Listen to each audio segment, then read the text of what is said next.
지금부터는 비상계엄 사태 수사 상황 사회부 백종규 기자와 함께 짚어봅니다. 어서 오십시오. 네, 안녕하세요. 자, 방금 전 뉴스에서도 저희가 전해드렸는데 비상계엄 사태 관련자 중 처음으로 김용현 전 국방부 장관이 기소됐다 이런 소식 전해졌습니다. 관련 소식부터 좀 정리를 해주시죠. 네, 맞습니다. 예. 비상계엄 사태를 이제 주도한 혐의를 받고 있죠. 김용현 전 국방부 장관이 오늘 구속 상태로 재판에 넘겨졌습니다. 이제 검찰은 내란 중요 임무 종사, 직권남용 권리행사 방해 혐의를 받는 김 전 장관을 구속 기소했는데요. 지난 8일 긴급 체포된 김 전 장관의 구속 기한이 오는 28일에 만료됩니다. 내일이거든요. 예. 토요일이기 때문에 오늘 김 전 장관을 재판에 넘겼습니다. 검찰 자료를 보면요, 주요 공범에 윤석열 대통령이 적시돼 있습니다. 예, 그래서 공소장을 보니까요.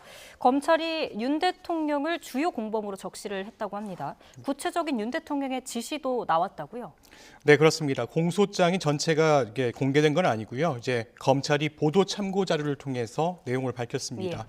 네, 검찰이 김용현 국방부 장관을 구속 기소하면서 주요 공범들 수사 내용도 또 지시사항도 적시를 했는데요. 윤석열 대통령이 국회 봉쇄와 의결 방해에 직접적인 지시를 내린 정황도 드러났습니다. 윤석열 대통령 포고령 발령 무렵부터 국회 계엄 해제 요구안 가결 전까지 조지호 경찰청장에게 수차례 전화한 것으로 알려지고 있는데요. 윤석열 대통령은 조청장, 국회에 들어가려는 의원들 다 체포해, 잡아들여, 불법이야, 다 포고령 위반이야, 체포해 이렇게 지시했다고 합니다. 예. 또 대통령은 이진우 수도방위 사령관에게 전화를 해서 아직도 못 들어갔냐, 본회의장으로 들어가서 4명이 1명씩 들쳐업고 나와라 이렇게 했다고 합니다. 또 그리고 뭐 하고 있냐, 문을 부수고 들어가서 끌어내라. 총을 쏴서라도 문을 부수고 들어가서 끌어내라 이렇게 지시를 했다는 겁니다. 윤석열 대통령 계엄 해제 요구안 가결 뒤에 다시 수도방위 사령관에게 전화를 해서 지시를 했는데요. 계엄 선포되기 전에 병력을 움직여야 한다고 했는데 다들 반대해서, 그리고 해제됐다 하더라도 내가 2번, 3번 계엄령 선포하면 되니까 계속 진행해 이렇게 지시했다고 합니다. 예. 대통령의 지시를 받은 김용현 전 국방부 장관도 대통령의 지시를 이행할 것을 명령했다고 이제 공소장에 적혀 있다고 합니다. 예. 이 공소장에 적혀 있던 내용들을 상당히 좀 자세하게 전해주셨는데, 그런데 이 외에도 보면은 뭐 비상계엄 해제 의결 방해 시도라든지 혹은 특전사 병력의 국회 진입 이런 부분에 있어서도 윤석열 대통령의 뭐 좀 적극적인 지시가 있었던 것으로 드러났어요. 네, 그렇습니다. 계엄 당일 특전사들이요, 지금 그 국회 잔디밭에 헬기를 타고 내려왔잖아요. 예. 윤 대통령이 곽종근 특수전 사령관에게 헬기가 어디쯤 가고 있느냐, 그리고 병력을 서둘러서 국회를 이동시킬 것을 지시하기도 했다고 합니다. 아직 국회 의결 정족수가 안 채워진 것 같으니 빨리 국회 안으로 들어가서 문짝을 도끼로 부수고서라도 안으로 들어가서 다 끄집어내라 이렇게 지시를 했다고 진술이 나오고 있습니다. 김용현 전 장관도 곽종근 이제 특수전 사령관에게 이 같은 내용의 지시를 똑같이 내렸다고 합니다. 이로써 계엄군이 국회의사당 창문을 깨고 진입했다는 것인데요. 주요 인사 체포주 편성과 운영도 대통령이 직접 지시했다고 합니다. 대통령은 국정원 1차장에게 이번 기회에 싹 잡아들여 국정원에 대공 수사권을 줄 테니까 우선 방첩사를 도와서 지원해라고 이렇게 지시를 했다고 했는데요. 앞서 홍장원 국정원 전 1차장 같은 경우에도 국회에서 같은 증언을 하기도 했습니다. 예. 지금까지 윤 대통령 측과 김 전 장관 측이 밝힌 주장과는 사뭇 배치되는 내용들인데, 그동안 뭐 윤 대통령 측은 체포 지시도 하지 않았고 국회 경고성 계엄이었다 이렇게 입장을 밝혀왔잖아요. 네, 그렇습니다. 윤석열 대통령 측 석동현 변호사가요, 체포에 채자도 꺼내지 않았다 대통령이 이렇게 강조를 했었습니다. 예. 그리고 김용현 전 국방부 장관 측 변호인도 어제 기자회견에서 비슷한 발언을 주장했습니다. 국회에 경종을 울리고자 경고성 계엄을 선포한 것이라고 강조했는데요. 비상계엄은 헌법상 대통령에게 규정된 권한인 만큼 내란죄에 해당하지 않는다고 거듭 주장하기도 했습니다.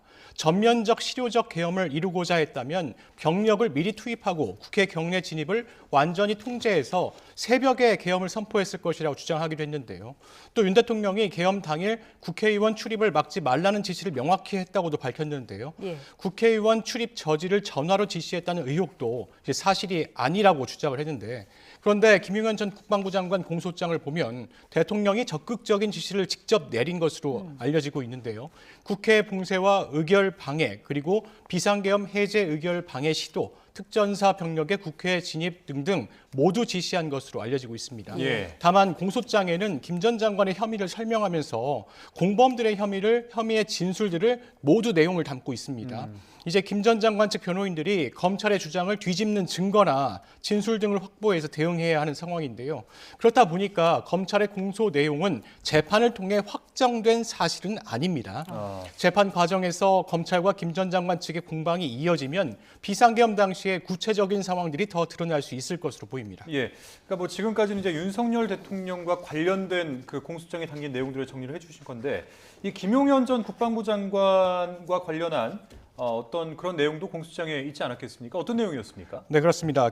검찰은 김 전 장관이 여인영 방첩사령관에게 우원식 국회의장, 한동훈 대표, 이재명 대표 등 주요 인사 10여 명을 체포하고 구금 지시한 것으로 파악하고 있습니다.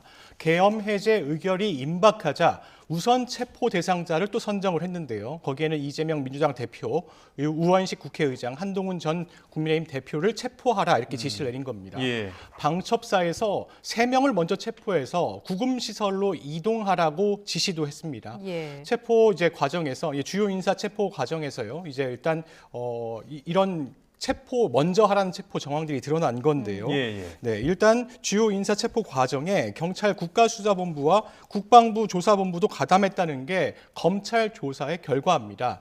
김 전 장관 계엄 선포 직후 중앙선관위를 장악하기 위해서 정보사령부 병력을 투입 지시한 것도 드러나고 있는데요. 예. 방첩사와 특전사 병력을 선관위 등에 출동시켜서 선관위 서버를 반출을 시도한 것으로 파악되고 있습니다. 선관위 체포조가 준비한 야구 방망이, 망치 등도 공개를 했는데요. 선관위 직원을 포승줄로 묶고 복면을 씌워서 구금을 계획했다는 정황도 내용이 들어 있었습니다. 예. 또 검찰은 김 전 장관의 행위에 국헌 문란 목적이 인정이 되고 내란죄 구성 요건인 폭동에도 해당한다고 봤습니다. 또 대통령 2024년 3월 그러니까 올해 3월부터죠. 예. 김용현 장관 등과 함께 계엄을 논의한 것으로 보고 있는데요. 검찰은 11월부터 계엄의 실질적인 준비를 진행했고 윤석열 대통령이 11월 24일 관저에서 특단의 대책이 필요하다 이렇게 언급했다고 이제 공소장에 적었습니다. 검찰은 윤석열 대통령이 비상계엄 선포 전날까지 계엄 관련 발언 논의한 횟수가 최소 9차례라고 판단하고 있습니다. 예, 재판의 과정 계속해서 지켜봐야겠고요. 오늘 변론 준비 길이었습니다. 대통령 측의 대리인단 선임이 늦어지면서 공전할 수 있겠다 이런 입장들도 나왔는데 오늘 대리인단 출석했습니까? 네, 그렇습니다. 오늘 헌법재판소 탄핵 심판 첫 변론 준비 기일이 진행이 됐습니다. 윤석열 대통령 측이 대리인을 선임하면서 오늘 오후 2시부터 진행된 첫 변론 준비 기일이 진행이 된 건데요. 대리인단은 탄핵 심판 변론 준비 기일 절차 시작으로 적극적인 변론 대응을 시작했습니다. 국회 측에서는 소추위원인 정청래 국회 법제사법위원장, 대리인단 공동대표인 김희수 변호사 등이 출석했는데요. 윤석열 대통령 측에서는 헌법연구관 출신인 배보윤 변호사와 배진환 변호사, 윤갑근 변호사가 참석을 했습니다. 윤석열 대통령이 대리인을 선임해서 탄핵 심판에 본격적으로 대응하기로 한 것은 국회에서 탄핵 소추안이 가결돼 헌재 접수된 지 13일 만입니다. 예. 다만 윤석열 대통령은 오늘 출석 의무가 없어서 나오지 않았는데요. 대리인 측은 앞으로 대리인단을 보강할 계획이라며 전체 규모는 아직 확정되지 않았다고 밝히기도 했습니다. 예, 뭐 그러니까 이제 국회 측 그리고 윤석열 대통령 측이 공식적인 자리에서 첫 대면을 한 건데 이 자리에서 이제 서로 다른 소송 전략을 좀 드러냈다고 하는데 어떤 부분입니까? 네, 국회 측은 형법상 내란죄 성립 여부가 아닌 헌법 위반에 집중해서 다루겠다고 강조를 했는데요. 형사범죄의 엄격한 성립 요건에 구애받지 않고 윤석열 대통령의 헌법 위반 여부에 집중해서 심리해달라는 취지입니다. 국회 측은 윤석열 대통령을 향해서 절차에 협조할 것을 촉구하기도 했는데요. 반면 윤석열 대통령 측은 탄핵 소추 등의 실체적 부분뿐이 아니라 국회 의결 과정 그리고 헌재의 서류 송달 등 절차적 부분까지 망라해서 따지겠다고 강조했습니다. 또 기초적 사실을 인정하는 부분과 관련해서도 유보하는 태도를 보이면서 사실관계부터 치열하게 다투겠다는 뜻을 드러냈습니다. 아울러 탄핵 심판 대응을 위해 준비할 시간이 필요하다며 헌재의 입장을 이해해달라고 요청하기도 했는데요.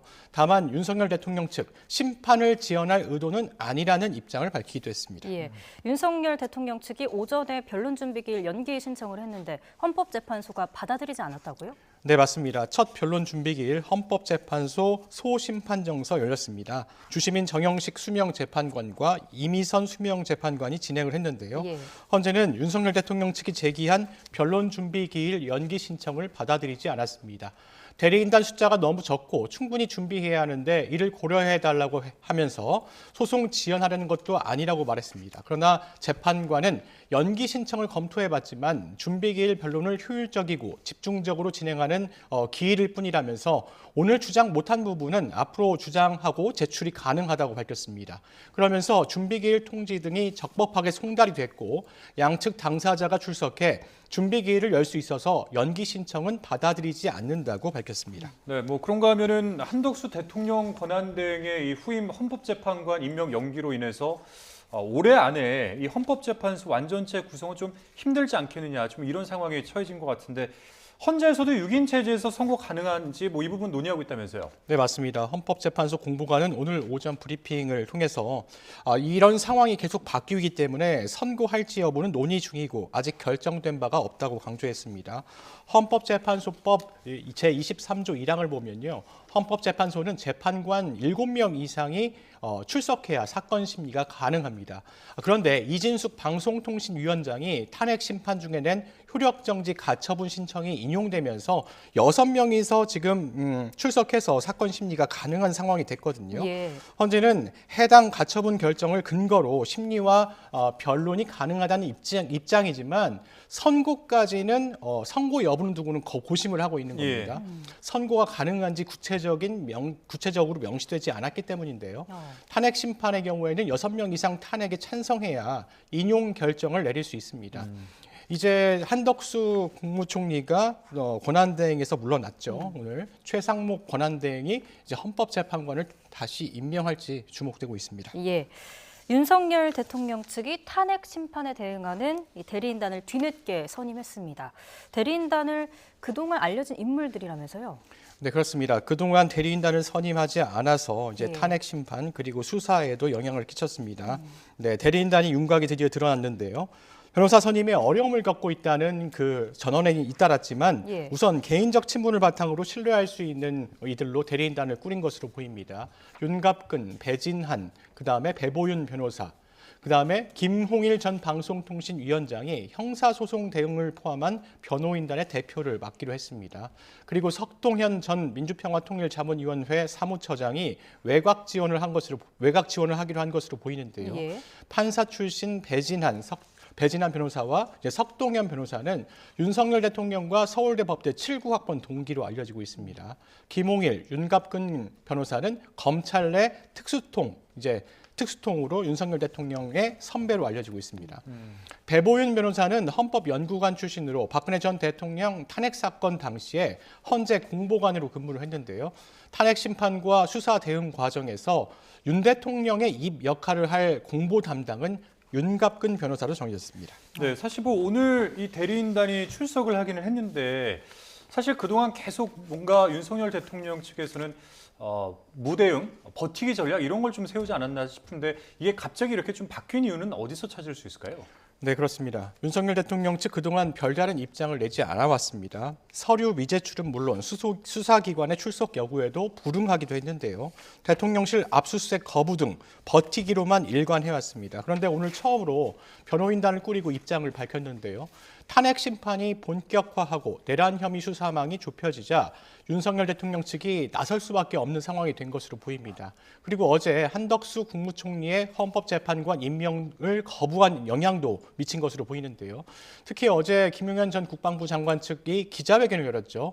윤 대통령과 김 전 장관이 사전 교감을 통해서 방어적 논리를 구축했을 것으로 보이는 시각도 있습니다. 윤 대통령 측은 어제 비상계엄 선포는 대통령 고유 권한으로 수사 대상이 아니라고 이렇게 주장했는데요. 계속 이런 주장을 이어갈 것으로 보입니다. 예. 네, 탄핵 심판에서도 그대로 이어갈 것으로 보이는데요. 윤석열 대통령 측 이제 탄핵 심판에 직접 변론에 나설 수도 있다 이렇게 밝히기도 했죠. 예. 또 SNS를 통해서 메시지를 통한 여론전도 준비할 것으로 보입니다. 예.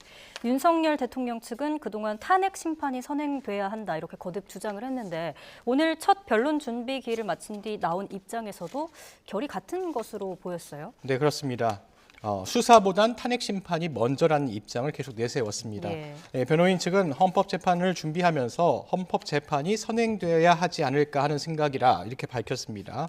수사 문제 같은 경우에는 중복적 소환 문제가 있고 수사권이 과연 어느 기관에서 하느냐도 해석의 여지가 많다고 강조하고 있습니다. 일반 형사 사건에서도 소환할 때 미리 조정을 하는데 지금 여러 가지 문제점이 많아 이를 종합적으로 검토한 뒤에 대응 방안을 강구하겠다고 밝혔습니다. 오는 29일 공수처 출석을 묻는 질문도 나왔습니다. 예. 그랬더니 변호인 측은 종합적으로 검토한 뒤에 결정할 것이라고 언급했습니다. 또 이제 불출석하면 고위공직자범죄수사처가 체포영장을 청구할 가능성도 있는데 예. 여기에 대해서 어떻게 대응할 것이냐 이런 질문도 나왔는데요. 변호인단은 너무 앞서가는 것 같다 이렇게 밝혔습니다. 그리고는 윤석열 대통령이 탄핵 심판에 적절한 시기에 직접 나와서 본인의 입장을 밝힐 거라고 강조하기도 했습니다. 네, 오늘 뭐 첫 변론 준비 기일이 시작된 만큼 앞으로 이 재판이 어떻게 흘러갈지 끝까지 좀 지켜봐야 될 것 같고, 자 다음으로 수사 상황도 한번 살펴보겠습니다. 오늘 그 경찰청 국수본이 대통령 안전가옥과 그다음에 대통령실 경호처에 대한 압수수색을 진행을 했다고 하는데 이게 또 실패했다고 하더라고요. 네, 맞습니다. 서울 삼청동에 있는 안전가옥이 있죠. 여기에 대해서 이제 압수수색을 벌였습니다. 그런데 실패했는데요. 네, 오늘 오후 2시쯤에 서울 삼청동 소재 안가 그리고 용산 대통령실에 수사관을 보내서 안가에 있는 CCTV 영상에 대해서 압수수색 영장을 제시했습니다. 예. 그런데 대통령실 경호처가 진입을 승인하지 않으면서 3시간가량 대치한 끝에 빈손으로 복귀하고 말았는데요. 경호처는 공무상, 군사상 기밀 등을 이유를 들어서 압수수색을 거부한 것으로 전해지고 있습니다. 형사소송법상 군사상, 직무상 비밀에 해당하는 장소에 대해서는 압수수색 책임자의 승낙이 필요하다 이렇게 되어 있습니다. 경찰은 CCTV 영상을 확보한 뒤에 계엄 선포 직후로 안가에 누가 드나들었고 윤석열 대통령으로부터 어떤 지시를 받았는지 등을 확인하려 한 것으로 보입니다.